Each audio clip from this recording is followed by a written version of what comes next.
Ini adalah rangkaian video pembahasan simulasi TKA Matematika SMP berdasarkan soal-soal yang ada di website resmi Pusmedik. Sengaja pembahasannya dipecah-pecah menjadi beberapa video supaya durasinya tidak terlalu panjang.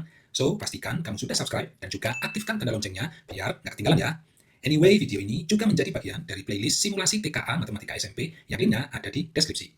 Next, kita ke soal nomor 26. Yuk kita baca soalnya. Petugas perpustakaan di suatu sekolah melakukan pendataan jumlah buku yang dipinjam siswa kelas 9 selama 5 hari berturut-turut.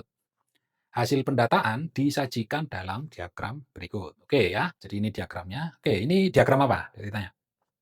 Diagram apa? Batang. Oke, good. Betul ya. Ini diagram batang yang menggambarkan daftar peminjaman buku per hari.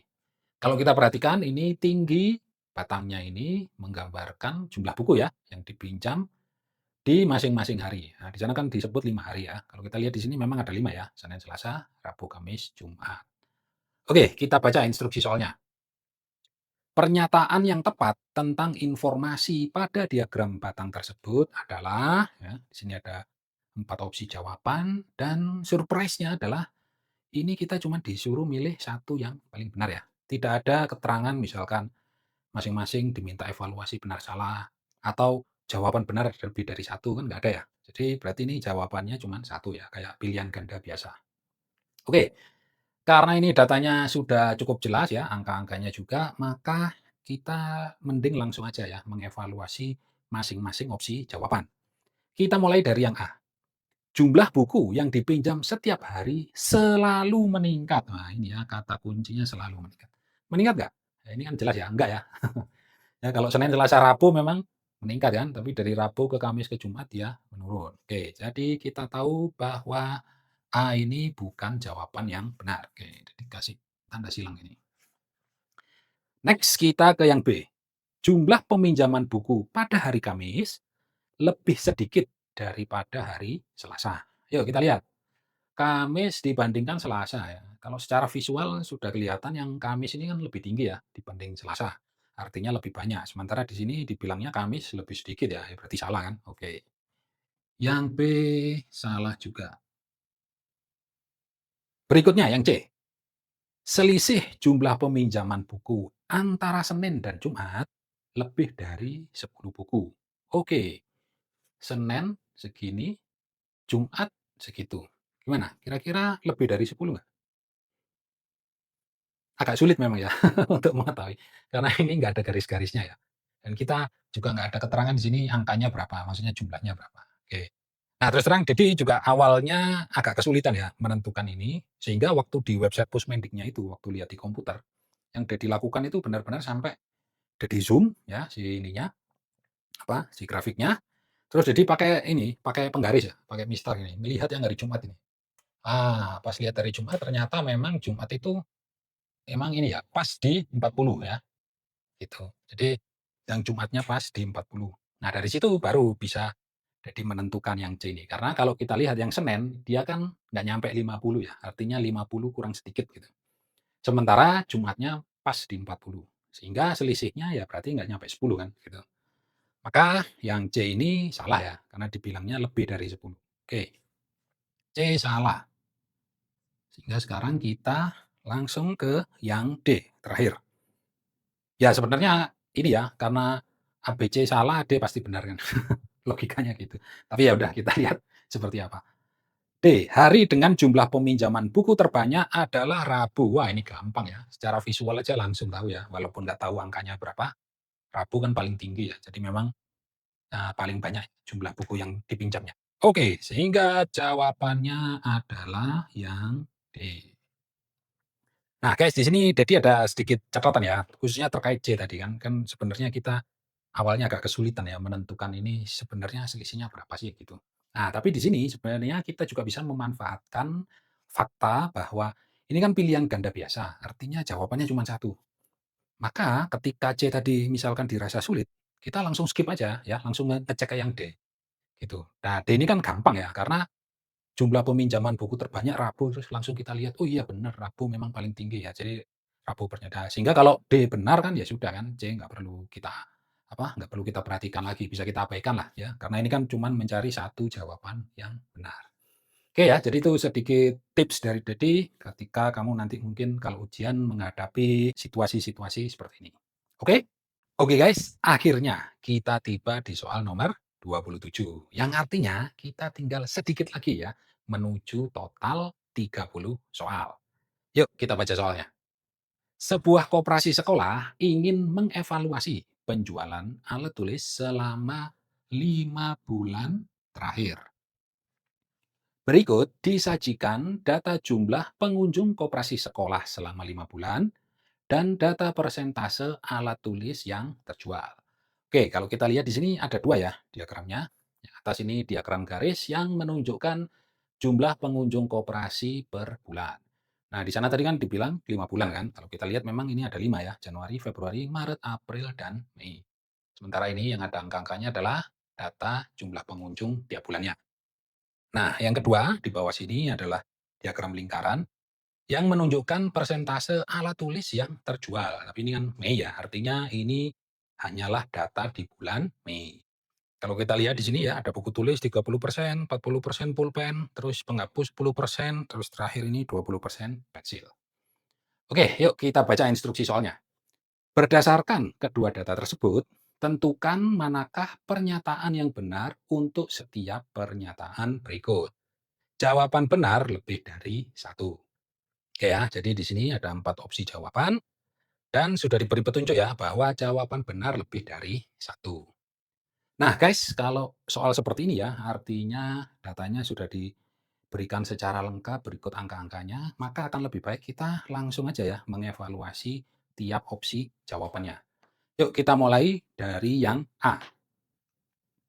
Peningkatan jumlah pengunjung paling signifikan ya, paling signifikan itu artinya paling besar. Terjadi pada periode bulan April ke Mei. Nah, di sini kan memang kalau kita lihat ini dari bulan ke bulan meningkat ya, kecuali yang ini nih, ini kan turun. Nah, karena yang diminta adalah peningkatan, maka yang turun ini ya dari Maret ke April itu nggak perlu kita lihat ya. Cukup yang kita lihat yang naik-naik aja. Yuk kita lihat. Januari ke Februari. Ini naiknya berapa? 20 ya. Oke, ini udah ditulis plus 20. Terus Februari ke Maret naiknya 10 ya, plus 10. Ini turun, nggak perlu kita lihat. Berarti April ke Mei, naiknya berapa? 2? Ah, oke, good. 25 ya, plus 25. Jadi dari sini langsung kelihatan bahwa memang yang naiknya paling besar ya, atau bahasanya di sini naiknya paling signifikan adalah dari April ke Mei. Dengan demikian, maka opsi A ini benar. Oke, yuk kita ke opsi B. Jika setiap pengunjung di bulan Mei membeli satu alat tulis, maka jumlah pulpen yang terjual adalah 64 buah. Oke, kalau kita lihat ya, karena di sini ngomongnya di bulan Mei ya. Bulan Mei ini kan pengunjung ada 160. Kalau tiap orang ya, tiap pengunjung itu beli satu alat tulis, maka alat tulis yang terjual di bulan Mei jumlahnya berapa? Nah, oke ya, 160 kan? Oke, ini udah ditulis nih. Alat tulis terjual. Nah, ini Mei, itu berarti ada 160. Nah, karena yang ditanyakan di sini pulpen, kita lihat dari diagram yang kedua, pulpen berapa persen tadi? Oh ini ya, 40%. Nah, maka jumlah pulpen terjual, pulpen ya, ini 40% terjual. Itu berarti sama dengan 40% kali, ya kali yang alat tulis terjual keseluruhan kan, 160. Nah, ini ya. Nah, 40% ini kan ya mau dibuat 40/100 bisa, atau kalau kamu sudah terbiasa kan tahu ya bahwa 40% itu angka desimalnya adalah 0,4 sehingga ini kali 160. Nah, gimana nih ada desimal koma? Ya tenang, ini memang ada desimal koma tapi kan di sini ada 01 ya. Nah, 01 ini kan nanti bisa menghilangkan si 0 koma ini kan. Gitu kan. Kenapa? Oh, bingung ya? Oke. Ya udah ini bisa ditulis ini ya. 0,4 kali 10 kali 16. Ya kan? 160 itu kan 10 kali 16. Nah, kalau 0,4 kali 10 kan kamu tahulah 4 kan, ya kan? Karena ini nanti komanya naik maju ke depan. Sini kan jadi komanya hilang gitu kan. Oke ya. Jadi itu maksud dari tadi 0 yang ini tuh akan menghilangkan 0 koma yang ini. Oke, berarti kan ini menjadi 4 kali 16. Nah, berapa ini? Oke, kita bisa ngitung. Oke lah, kali ini jadi pakai ini ya, perkalian bersusun ya. Sudah lama nggak ngitung pakai itu. Berarti 16 kali 4. 4 kali 6, 24. Nah, ini 4-nya ditulis, 2-nya disimpan. 4 kali 1, 4. Ditambah 2, 6 ya. Nah, jadi 64. Oke, sehingga opsi B, benar ya, 64 buah kan? Nah, oke. Maka kita sekarang bisa menyimpulkan bahwa opsi B adalah benar. Oke, kita lihat yang C. Berdasarkan tren pada diagram garis, jumlah pengunjung koperasi selalu mengalami kenaikan secara konsisten setiap bulannya. Oke, cukup dilihat dari diagram garisnya, kita tahu ini salah ya, ya kan? Karena dibilangnya kan selalu mengalami kenaikan secara konsisten setiap bulannya, ya. Sementara kita tahu pas Maret ke April ini turun kan. Seandainya C itu bahasanya begini. Berdasarkan diagram garis, jumlah pengunjung koperasi mengalami tren peningkatan, misalkan gitu ya. Misalkan bahasanya gitu, maka itu benar ya. Karena kalau kita lihat, ini kan memang cenderung naik ya trennya. Ya memang sempat turun, tapi secara umum, secara keseluruhan itu cenderung naik ya. Jadi itu kalau bahasanya adalah berdasarkan pada diagram garis, jumlah pengunjung mengalami tren peningkatan. Tapi di sini kan dibilangnya adalah jumlah pengunjung koperasi selalu, wah ini ya ada kata selalu, mengalami kenaikan. Udah gitu masih ditambah secara konsisten setiap bulan. Wah, makin tegas lagi ya.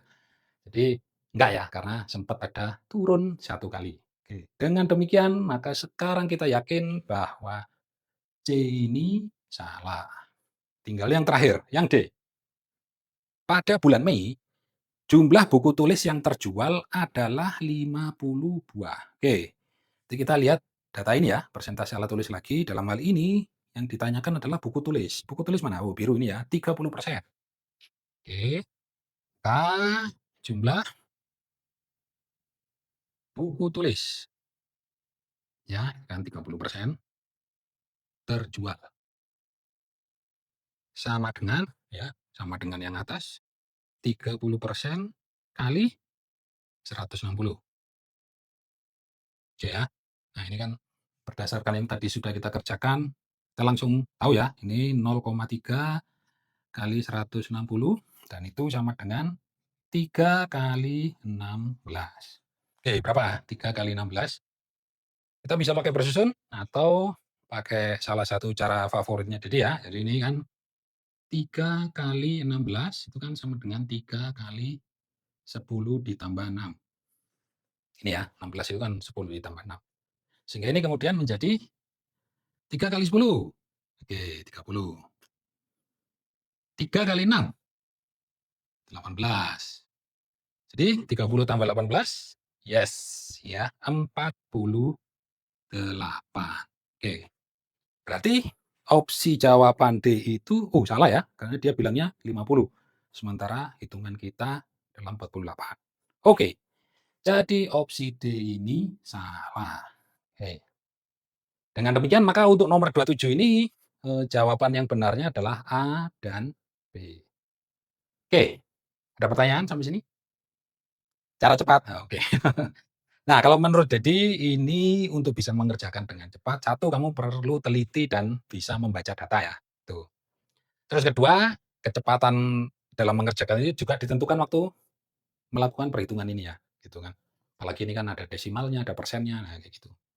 Nah, dalam hal ini ya, jadi terserah kamu ya. Kamu kalau memang lebih mahir ya, lebih cepat pakai perkalian bersusun, ya udah nggak apa-apa, pakai perkalian bersusun aja. Atau sebaliknya, kalau kamu merasa lebih mudah dan lebih cepat pakai cara ini, ya pakai cara ini aja. Jadi menurut Dedi, tiap anak punya kesukaan dan kebiasaan yang berbeda-beda, sehingga ya disesuaikan aja dengan kemampuan masing-masing. Yang penting bisa mengerjakan dengan cepat dan tentu saja ya, benar, ya kan? Ya kalau cepat tapi salah kan ya buat apa kan? Bukan itu yang kita inginkan. Oke? Oke guys, gimana? Sudah ngerti belum?